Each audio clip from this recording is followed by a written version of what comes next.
Madam President, I congratulate Colombia for assuming presidency of the Security Council for the month, and thank you for convening today's open debate. I also thank the briefers for their insightful remarks. Today's open debate is especially significant in the backdrop of the ongoing conflicts in the Middle East, the immense humanitarian and human toll in terms of loss of lives, injuries, and large-scale displacement of vulnerable civilian populations, impediments to freedom of navigation and consequent impact on global flow of commerce, including massive disruptions to established supply chains and global energy supplies. India would like to re-emphasize its position on the recent developments in the Middle East. First, we express our deep concern at the conflict in Iran and the Gulf region that unfortunately began in the holy month of Ramadan, and urged all sides to exercise restraint, avoid escalation, and prioritize the safety of civilians. The intensification of the conflict and its spread to other nations have evoked great anxiety. The mounting destruction and deaths and cessation of normal life and economic activities have deeply impacted India, a proximate neighbor with critical stakes in the security and stability of the region. There are almost 10 million Indian citizens who live and work in the Gulf region. Their safety and well-being are of utmost priority to us. Our trade and energy supply chains are dependent on stability in the region, and any major disruption has serious consequences for the Indian economy. India is also firmly opposed to attacks on merchant shipping, as many of our nationals are prominent in its global workforce. Many Indian nationals have lost their lives or are missing as a result of attacks against countries of the region and against merchant vessels and sea lanes of communication.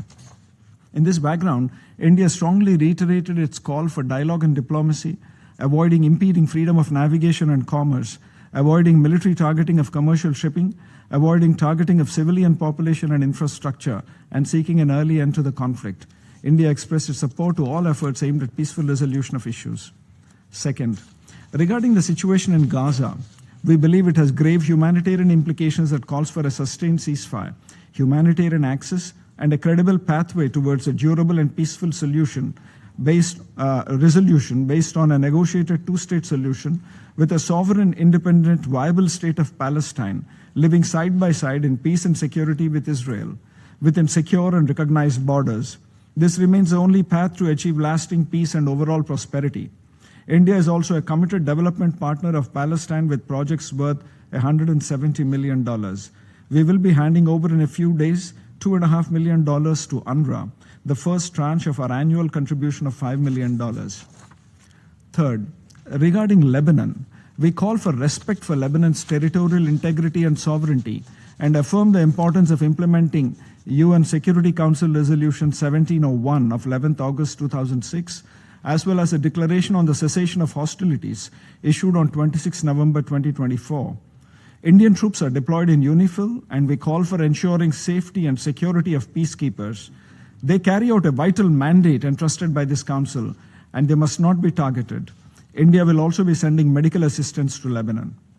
Fourth, on Yemen, we remain committed to the unity, sovereignty, independence, and territorial integrity of the Republic of Yemen, condemn attacks on maritime navigation, emphasize that the protection of the vital Bab el-Mandab Strait and the southern Red Sea is a shared international responsibility and a matter of global interest, and remain opposed to attempts to undermine stability in the Gulf of Aden, the Arabian Sea, and the Indian Ocean. With regard to specific issues highlighted in the concept note, I'd like to make the following points. First, the UN Charter offers a repertoire of options to address conflicts and de-escalate tensions.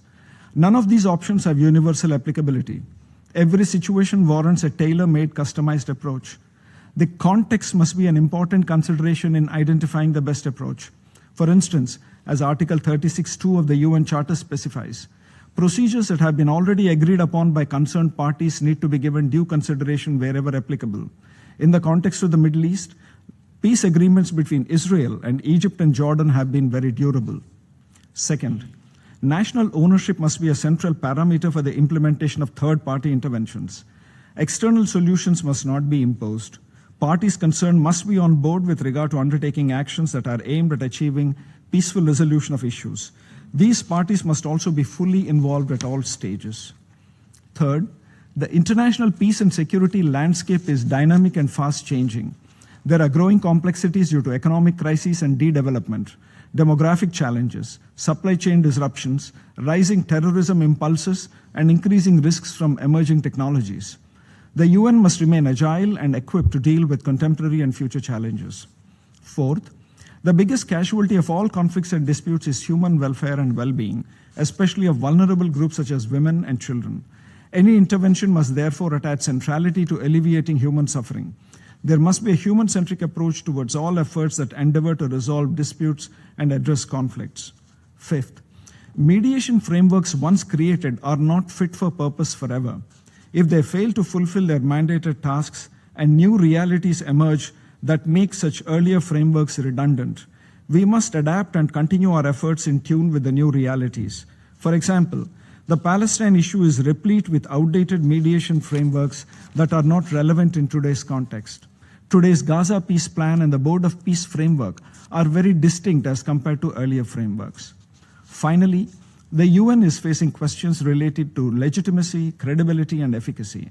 Raging conflicts in different parts of the world and the immeasurable human suffering are driving factors. The perception about this organization has changed considerably among the world's citizenry due to its inability to address conflict situations. A primary reason has been an 8-decade-old outdated architecture of the Security Council, the principal UN organ that is tasked with maintenance of international peace and security. Implementing real reforms through expansion of both the permanent and non-permanent categories in accordance with today's geopolitical realities is vital to UN's continued relevance and future. The UNSC has to be fit for purpose. Madam President, in conclusion, India would like to stress that the people across the Middle East deserve sustained peace and normalcy. India stands fully ready to contribute towards realizing this goal in order to secure peace, prosperity, and well-being of the people of the region and beyond. I thank you, Madam President.